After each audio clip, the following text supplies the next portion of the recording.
పురుగుల అన్నం ఎట్లా తినేది?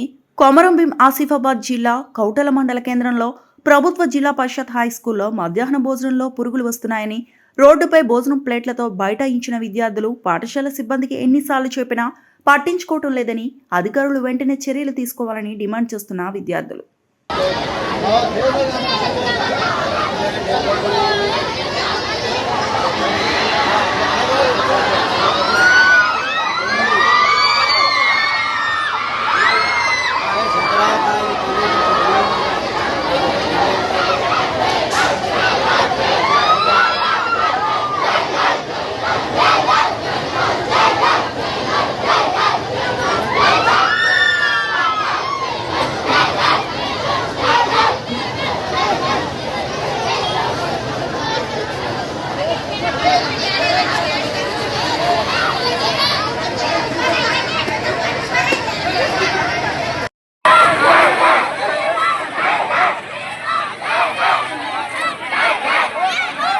మరిన్ని అప్డేట్స్ కోసం మా ఛానల్ని సబ్స్క్రైబ్ చేయండి.